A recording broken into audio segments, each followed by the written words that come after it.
1899 সালে স্বামীজি যখন দ্বিতীয়বার পাশ্চাত্যে যান, তখন নিউ ইয়র্কে থাকাকালীন স্বামী অভেদানন্দজিকে একবার বলেন, আমার অনুভব হচ্ছে আমি যেন বেজায় বেড়ে যাচ্ছি। আমার অন্তর এত বেড়ে যাচ্ছে যে সময় সময় মনে হয় এ শরীরে তাকে এঁটে রাখা সম্ভব হবে না। আমি প্রায় ফেটে যাওয়ার মতো হয়েছি। এই হাড় মাংসের খাঁচা আমাকে নিশ্চয়ই আর বেশি দিন ধরে রাখতে পারবে না। সত্যি তার অসীম সত্তাকে আর এই ক্ষুদ্র সীমিত খাঁচায় ধরে রাখা গেল না। 1902 খ্রিস্টাব্দের 4 জুলাই মাদ্রাজে থাকাকালীন রামকৃষ্ণানন্দজি দর্শন করলেন। স্বামীজি জ্যোতির্ময় দেহে আবির্ভূত হয়ে বলছেন, দেখ শশী, স্থূল শরীরটাকে থুতুর মতো ফেলে দিয়ে স্বস্বরূপ পরিগ্রহ করেছি। এদিকে বেলুর মঠে তখন কান্নার রোল। স্বয়ং রাজা মহারাজ কান্নায় ভেঙে পড়েছেন। বলছেন, সামনে থেকে যেন হিমালয় পাহাড় অদৃশ্য হয়ে গেল। ঠাকুর শ্রীরামকৃষ্ণদেব একদিন ভক্তদের বলেছিলেন, নরেন্দ্র যেদিন জানিতে পারিবে সে কে, সেদিন আর ইহলোকে থাকিবে না। দৃঢ় সংকল্প সহায়ে যোগ ও মার্গে তৎক্ষণাৎ শরীর পরিত্যাগ করিবে। নরেন্দ্র ধ্যান সিদ্ধ মহাপুরুষ। ঠাকুরের এই কথা শুনলেই সকলের মনে স্বামীজির প্রকৃত স্বরূপ অনুসন্ধানে প্রবল আগ্রহ জাগে। কে ছিলেন স্বামীজি?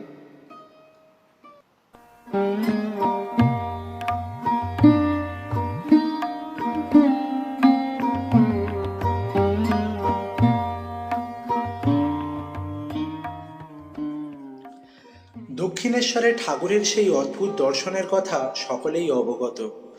অখণ্ডের রাজ্যে সপ্তর্ষির এক ঋষির গলা জড়িয়ে ধরে এক দেব শিশু সপ্রেম সম্ভাষণে তাকে সমাধি থেকে তুলে বলল, আমি যাইতেছি, তোমাকে আমার সহিত যাইতে হইবে। ঠাকুর স্বয়ং সেই দেব শিশু এবং স্বামীজি সেই ঋষি। একথা ঠাকুর নরেন্দ্রের সাথে প্রথম সাক্ষাতেই বুঝেছিলেন।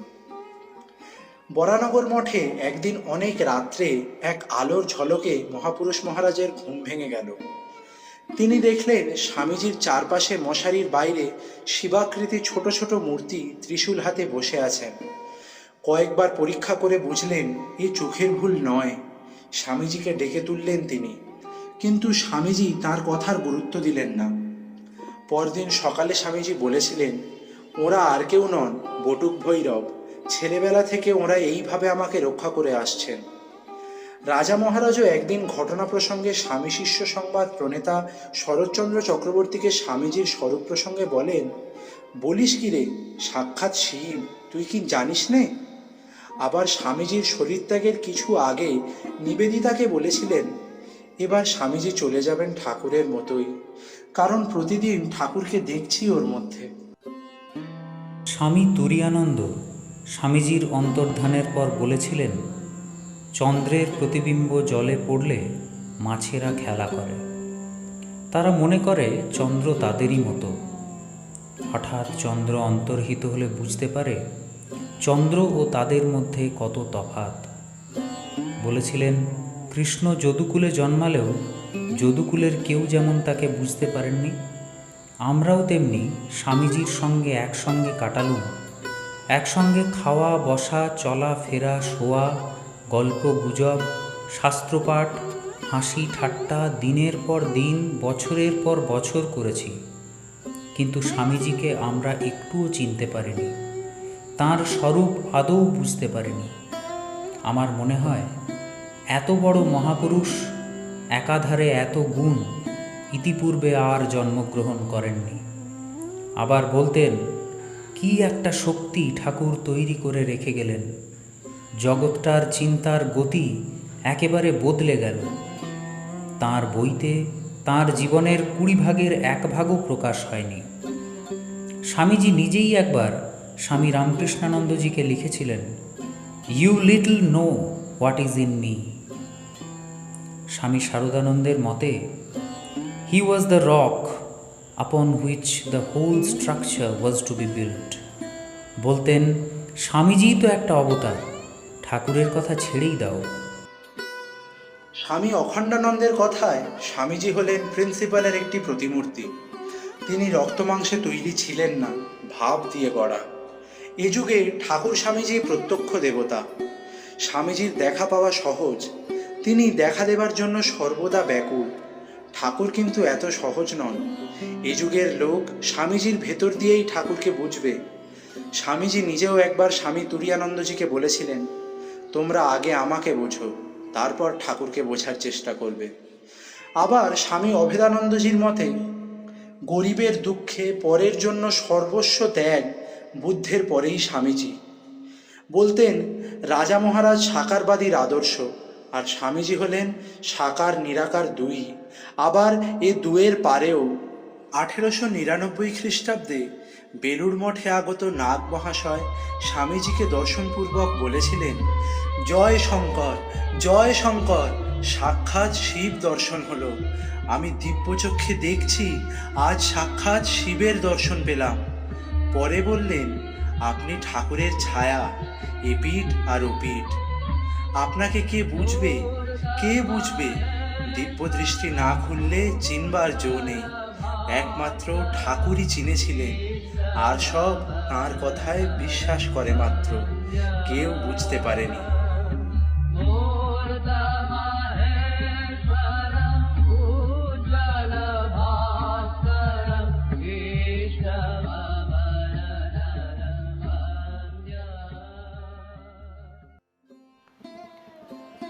ঠাকুর শ্রী রামকৃষ্ণদেব একবার যুবক নরেন্দ্রকে বলেছিলেন, দেখ, তোকে এখন কেউ বুঝতে পারবে না, তুই ঠিক থাক।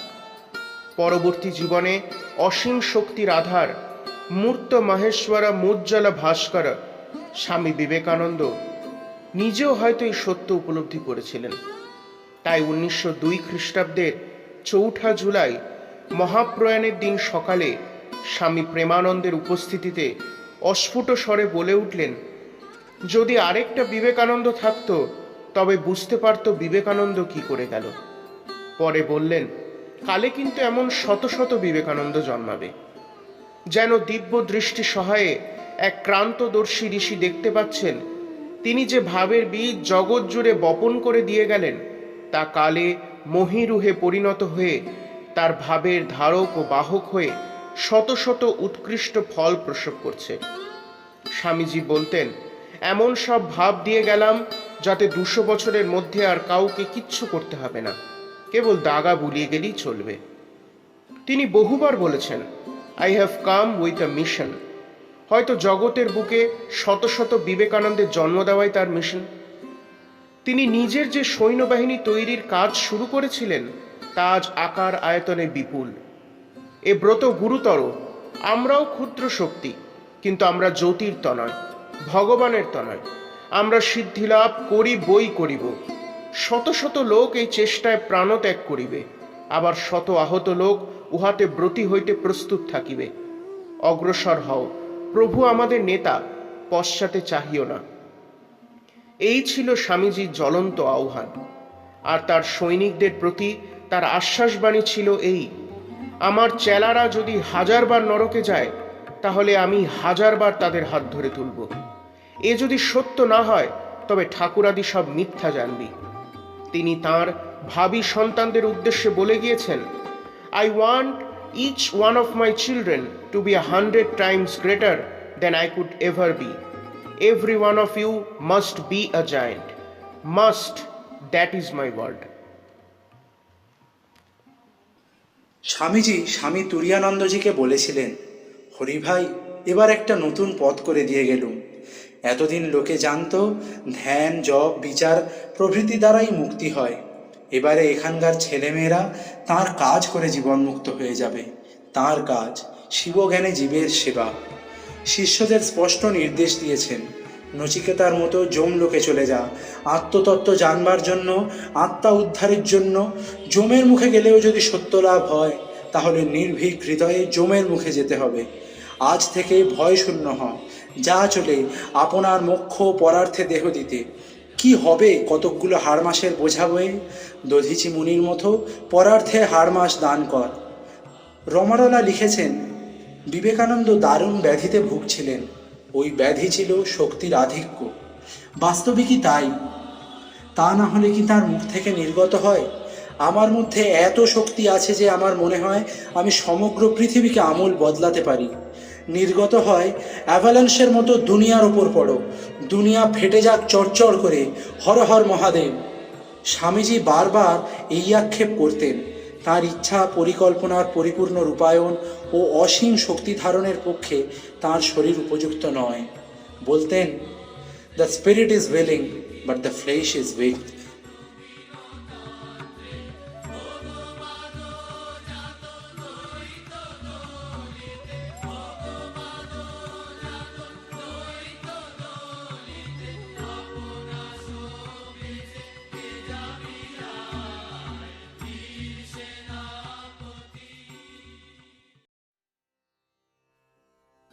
উনিশশো দুই খ্রিস্টাব্দের ৪ঠা জুলাই স্বামীজি শরীর ত্যাগ করলেন, কিন্তু বলে গেলেন, আমি মুক্তি চাই নে।